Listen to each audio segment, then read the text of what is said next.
విషయంలో దేవుడు వాగ్దానాలు ఇచ్చి ఎలాగ నడిపించినాడనే విషయాన్ని పంచుకోవాలని ఆశపడుతున్నాను. కొన్ని వాగ్దానాలు ఇచ్చినాడు.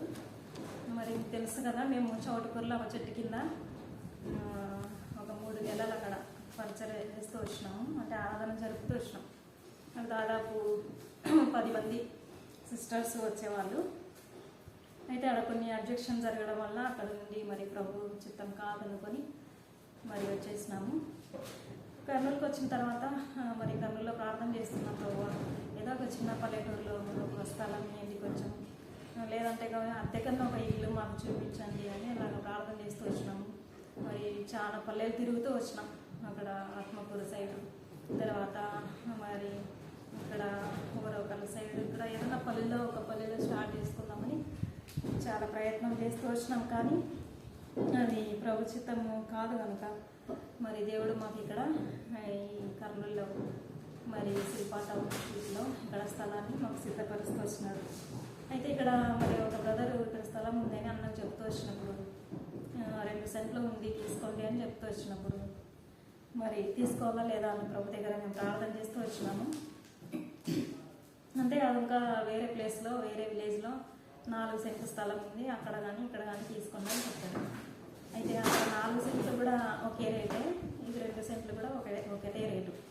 అయితే నేను అనుకున్న 4 సెంట్లు అంటే ఎక్కువ వస్తుంది కదా, అక్కడ విలేజ్లోనే తీసుకున్నాము, ఇక్కడ 2 సెంట్లే వస్తుంది కదా అదే రేటుకు, అంటే 8 లక్షలండి, అదే 8 లక్షలకు 4 సెంట్లు వస్తుంది కదా అని చెప్పేసి దాని మీద మనసు పెట్టుకొని అలాగా ప్రార్థన చేస్తూ వచ్చినాము.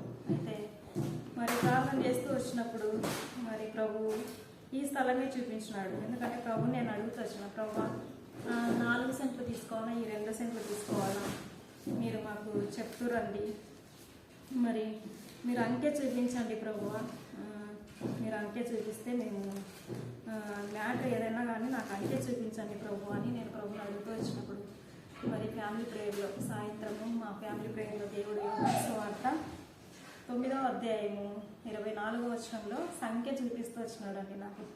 కాబట్టి వారు గుడ్డివారి ఉండిన మనుషుని 2వ మారు పిలిపించి దేవుని మహిమపరచుము. కాబట్టి నేను అడిగిన మ్యాటర్ పైన కింద ఏదైనా పర్వాలేదు ప్రభు, నాకైతే అంకే కావాలి ప్రభు, 4 అని రావాలి లేదంటే 2 అని రావాలి, ఈ ఫ్యామిలీ ప్రేయర్లోనే నాకు రావాలని నేను అలాగ ప్రార్థన మనసులో చేసుకుంటూ వచ్చినప్పుడు 2 అని నాకు దేవుడు స్పష్టంగా చూపిస్తూ వచ్చినాడు.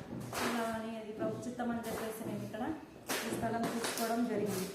తర్వాత మళ్ళీ కొంచెం భయం వేసింది. ఈ కర్నూలులో మేమేంటి అసలు సేవ చేయలేము, మా చేత కాదు. అదే పల్లెల్లో అయితే తెలియని ప్రజలు ఉంటారు, వాళ్ళకి ఏదో ఒక మాకు వచ్చిన దేవుడు మాకు ఇచ్చిన ఆత్మతో కొన్ని వాక్యాలు చెప్పుకుంటూ ముందుకెళ్ళచ్చు. దేవుని సేవ చేయాలా, ఎందుకంటే ఆయన పిలుపు ఉంది కాబట్టి సేవ చేయాలా, ఆగిపోకూడదు, ఏదో ఒక రకంగా సేవ చేయాలా అనే ఉద్దేశంతో మేము మళ్ళీ కర్నూలులో కష్టం కదా, ఎవరు వస్తారు మమ్మల్ని చూసి ఎవరు వస్తారు కర్నూలు అని చెప్పేసి కొంచెం అందులో ఎవరన్నా అబ్జెక్షన్ చేయొచ్చు, మీరు ఎందుకు ఇక్కడ పెట్టుకుంటున్నారని ఎవరన్నా చేయొచ్చు. ఎందుకంటే రాగమేళలో మేము స్టార్ట్ చేసినాం, ఇంట్లో స్టార్ట్ చేసినప్పుడు వచ్చి మమ్మల్ని అడ్డుకొచ్చినాడు. ఇట్లా ఇక్కడ ఎక్కడ చేస్తారు మీరు, ఇది నా ఏరియా, మీరు చేయడానికి వీలు లేదు అని చెప్తే అది ప్రభుచితం కాదు అని చెప్పేసి మేము ఆగిపోతూ వచ్చినాం. ఎందుకంటే గొడవ పడకూడదు, ఎవరితో అందరితో సమాధానం ఉండాలని చెప్పేసి ప్రభు అడ్డు వచ్చింది కాబట్టి ఇది చిత్తం కాదు అని చెప్పేసి నేను అక్కడ మానేస్తూ వచ్చినాం. అయితే నేను అడుగుతూ వచ్చిన ప్రభు కర్నూలులో ఎవరన్నా సేవకులు ఏమన్నా అంటారేమో అని చెప్పేసి కొంచెం భయపడుతూ వచ్చినప్పుడు మరి నా డైలీ పొజిషన్లో ప్రభు స్పష్టంగా మాట్లాడుతూ వచ్చినాడు. యెషయా గ్రంథం 43వ అధ్యాయంలో మరి నేను కార్యం చేయగా త్రిప్పివేయ వాడెవడు. యెషయా గ్రంథము 43వ అధ్యాయం 13వ వచనంలో 3వ లైన్లో నేను కార్యం చేయగా త్రిప్పివేయ వాడెవడు. ఈ వాక్యం వచ్చినాక నాకు చాలా ధైర్యం వచ్చిందండి. కాబట్టి ప్రభు ఏది చెప్తే అది చేయాలా, ప్రభు చిత్తమే చేయాలా. ఎందుకంటే మొదటిసారిగా ప్రభు చిత్తంలో నుండి కొంచెం తొలగిపోయి నష్టపోతూ వచ్చాను. అయితే ఇప్పుడు మళ్ళీ మొదట సేవ ప్రారంభంలో ప్రభు చిత్తాన్ని మేము నెరవేర్చాలా అని చెప్పేసి సరే ఎవరు ఏమంటూ వచ్చినా పర్వాలేదు అని చెప్పేసి ఈ వాగ్దానం ఉంది, ధైర్యంగా మేము ముందుకు రావడం జరుగుతూ వచ్చింది. అయితే అనుకున్నా అసలు మా దగ్గర ఇప్పుడు కనీసం ఉంటే ఒక 1000 రూపాయలు కూడా మా అకౌంట్లో లేదు. మరి స్థలం 8 లక్షలు పెట్టి మేము ఎలా కొనాలి ప్రభు. అయితే మీ డబ్బులు లేకుండానే మేము స్థలం చూస్తున్నాము, వ్యాపారం చేస్తున్నాం. అయితే ప్రభు అన్నాడు, మరి అదే 45వ అధ్యాయము, యెషయా గ్రంథం 45వ అధ్యాయము స్పష్టంగా మాట్లాడుతూ వచ్చినాడు. నేను నీకు ముందుగా పోవచ్చు, మెట్టగానున్న స్థలములను సరళం చేసేదను, ఇత్తడి తలుపులను పగలగొట్టేదను, ఇనప గడియలను విరగొట్టేదను. పేరు పెట్టి నిన్ను పిలిచిన ఇశ్రాయేలు దేవుడు నేను యెహోవా నేనే అని నీవు తెలుసుకున్నట్లు అంధకార స్థలములలో ఉంచబడిన నిధులను, రహస్య స్థలములలో మరుగైన ధనము నీకు ఇచ్చేదను. కాబట్టి వాక్యం వచ్చిన తర్వాత చాలా ధైర్యం వచ్చేసిందండి. తప్పకుండా ఎక్కడో మనకు దాచి ఉంచున్నాడని చెప్పేసి కొంచెం ధైర్యంగా ముందుకు రావడం జరిగింది. అయితే అన్నట్లుగానే మాకు ఆఫీస్లో డబ్బులు మాకు అంటే శాలరీస్ పర్మనెంట్ చేసిన తర్వాత శాలరీస్ పెంచుతారు కదా, ఆ పెంచిన శాలరీస్ కనీసం 1 year శాలరీస్ రావాలి మాకు, 1 సంవత్సరం ఇంక్రిమెంట్. అలాగా దేవుడు మాకు ఆ డబ్బులన్నీ రావడం జరిగింది. అంటే ఆఫీస్లో లోన్ పెట్టుకున్నాం, లోన్ శాంక్షన్ చేసుకున్నాము. ఆ లోను మరి ఒకవేళ 10 లక్షలు చూపిస్తుంది అనుకోండి, అంత ఇయ్యరు, 5 లక్షలు మాత్రమే అక్కడ సగమే ఇస్తారు. అయితే మేము ప్రార్థన చేస్తున్నాం, ప్రభు 8 లక్షలు చూపిస్తుంది, అవైలబుల్గా ఉంది, అయితే 8 లక్షలు వాళ్ళు అకౌంట్లో పడేటట్టుగా మీరు సాయం చేయండి, అది మీ చిత్తం అనుకుంటాము, మరి సగం అయితే పడకూడదు అని అట్లా ప్రార్థన చేస్తున్నాము. నిజంగా మరి అన్న అప్లై చేస్తూ వచ్చినాడు. ఆ డబ్బులు 8 లక్షలు అవైలబుల్గా ఉండే. ఆ 8 కరెక్ట్గా మాకు తక్కువ లేదు, ఎక్కువ లేదు, కరెక్ట్గా 8 లక్షలు మాకు పడుతూ వచ్చినాయి. కాబట్టి ఇది ప్రభు చిత్తం అనుకొని చాలా సంతోషపడి ఆ 8 లక్షలతో మరి ఈ స్థలం కొనుక్కోవడం జరిగిందండి. తర్వాత మందిరం ఎట్లా కట్టుకోవాలంటే దాచబడిన ధనాన్ని ఇస్తానన్నాడు కదా, అది ఇంకా మాకు కొంచెం ఆఫీస్లో ఇంక్రిమెంట్ రావాల్సి ఉంటే 1 నెలలోనే, మరి పోయిన నెల జూన్ నెల మేము స్టార్ట్ చేసుకోవాలని 6వ తేదీ అమృతసింహంలో బర్త్డే రోజే మేము స్టార్ట్ చేసుకోవాలనుకున్నాము. అయితే మే నెల బాగా ప్రార్థన చేస్తున్నాం, మే నెల కంప్లీట్ కావాలని. అయితే డబ్బులు అయితే లేవు. అయితే అద్భుత రీతిగా ఆశ్చర్యకరంగా దేవుడు మే నెలలో 4 సార్లు డబ్బులు ఉన్నాయండి మాకు. అంటే ఒక వారంలోనే 20,000, ఒక వారం 30,000, ఒక వారం 40,000 అట్లాగా డబ్బులు వచ్చినాయి. అలాగా ఈ చిన్న మందిరం కట్టుకోవడానికి ప్రభు మాకు సహాయం చేస్తూ వచ్చినాడు. అలాగా వాగ్దానం కూడా మరి యెరూషలేముతో నీవు కట్టబడదు అనియు దేవాలయం నాకు పునాది వేయబడుననియు నేను చెప్తున్నాను. దేవుడు చెప్పినాడు ఆ మే నెలలోనే, ఈ నెల ఈ సంవత్సరం కట్టుకుంటామా లేదా అని ప్రభుని అడుగుతూ వచ్చి యెషయా గ్రంథము 44వ అధ్యాయము మరి 28వ వచనంలో దేవుడు స్పష్టంగా మాట్లాడుతూ వచ్చినాడు, దేవాలయము కట్టబడదు అని. విధంగా ప్రభు సాయం చేస్తూ వచ్చినాడు దీనికి. తర్వాత మరి ఎవరు అందరికీ మీ డెడికేషన్ ఎవరు చేస్తారా, ఎవరు డెడికేషన్ ఎవరు చేయాలా? ఫౌండేషన్ అయితే హెబ్రోన్ నుండి వచ్చి చేశారు. అయితే హెబ్రోన్ నుండి మళ్ళీ హెబ్రోన్లో వచ్చి చేస్తే మాకు సపోర్ట్గా అంటే మాకు లీడింగ్ చేయడానికి ఒకరు ఎవరన్నా మాకు పెద్ద సేవకులు కావాలా ప్రభు అని ప్రార్థన చేస్తూ వచ్చినాం. ఎవరి దగ్గరికి వెళ్ళాలా ప్రభు, ఎవరి దగ్గరికి వెళ్ళాలా ప్రభు అని ప్రార్థన చేస్తూ వచ్చినాం. అయితే కొన్ని మా సొంత తలంపుల వల్ల 2-3 సేవకులను ఆశ్రయించాము. మీరే డెడికేషన్ చేయండి, మీ లీడింగ్ కింద మేము ఉంటాము, మీరు ఎట్లా చెప్తే అట్లా చేస్తాము అని మేము ఒక 3 సేవకుల దగ్గరకు వెళితే మరి 3 కాదన్నారు. అంటే బాధపడినాను, కానీ అది ప్రభు చిత్తం. తర్వాత నాకు సంతోషమైనది ప్రభు చిత్తం అని. కాబట్టి తర్వాత దేవుడు నాకు ఏడుస్తూ ప్రార్థన చేస్తున్నారు, ప్రభావ ఎవరు డెడికేషన్ చేస్తారు, మేము అనాథలుగా ఉన్నాం, విడవబడిన వారు ఉన్నాం, తండ్రి ఎవరు చేస్తారని ఏడుస్తూ ప్రార్థన చేస్తాను. అదే యెషయా గ్రంథం 46వ అధ్యాయంలో ప్రభు ఒక వాగ్దానం ఇచ్చినాడు.